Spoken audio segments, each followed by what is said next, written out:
L'année scolaire 2019-2020 aura été un grand succès pour les élèves en classe d'examen. Malgré les menaces d'une année blanche proférée par la crise sanitaire du coronavirus, c'est plutôt l'école, tout au moins les examens d'État qui ont pris les dessus sur la maladie. Après les succès du CEP et du bac il y a quelques semaines, le BEPC a pris le relais pour sa session du 4 août 2020.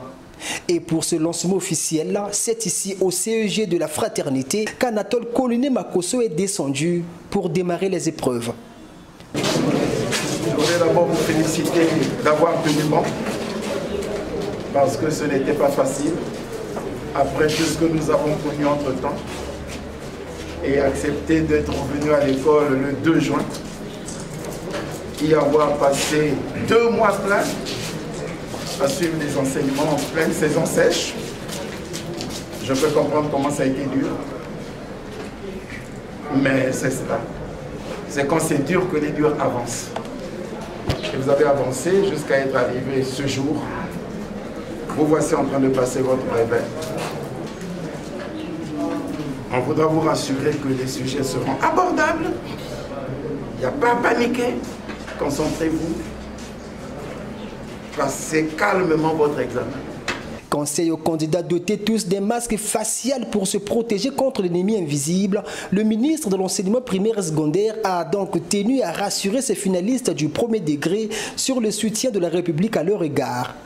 Une assurance qui corrobore avec l'optimisme de ses élèves reconnaissants, déterminés à en finir avec le BEPC.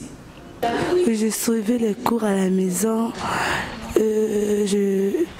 Je partais chez un ami pour travailler, donc pour moi ça va aller. L'examen ça se passe bien, le sujet qu'on nous a donné c'est abordable, donc je me sens à l'aise parce que j'avais bossé mes leçons, j'avais lu mes cours, en tout cas ça se passe très bien.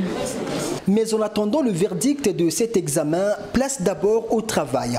Et pour cette première journée, les candidats, plus de 10 500 repartis dans plus de 300 centres à travers le pays, affrontent les mathématiques avant de confronter l'histoire-géographie.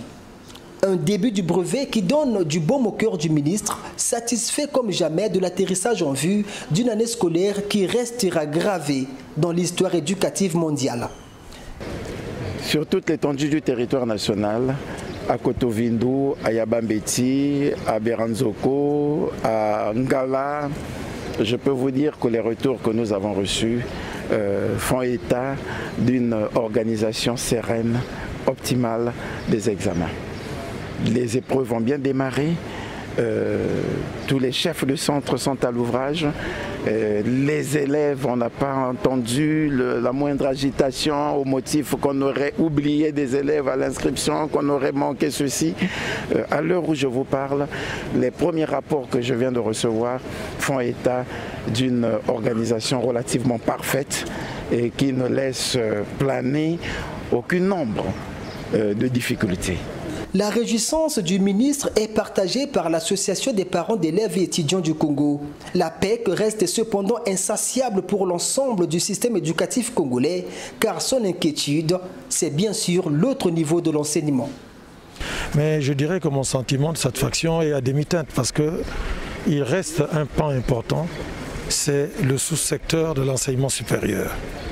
Vous voyez, le bac a eu lieu, bientôt la correction et la proclamation. Alors, où iront nos enfants? Jusque-là, le sous-secteur de l'enseignement supérieur semble ne pas bouger. Et donc nous, en tant que parents, ça devient l'objet d'une préoccupation majeure. Parce qu'il s'agit là de faire que nous évitions et l'année blanche au niveau du secondaire et l'année blanche également au niveau du sous-secteur de l'enseignement supérieur. Bien que la suite et la fin de l'année académique 2019-2020 demeurent encore une équation à deux inconnus, la société éducative congolaise ainsi que tous ses partenaires peuvent néanmoins se féliciter de la tenue des examens d'État au niveau primaire et secondaire. Désormais, les regards sont fixés vers les classes de passage, notamment comment gérer la fin de l'année scolaire pour les élèves des classes intermédiaires.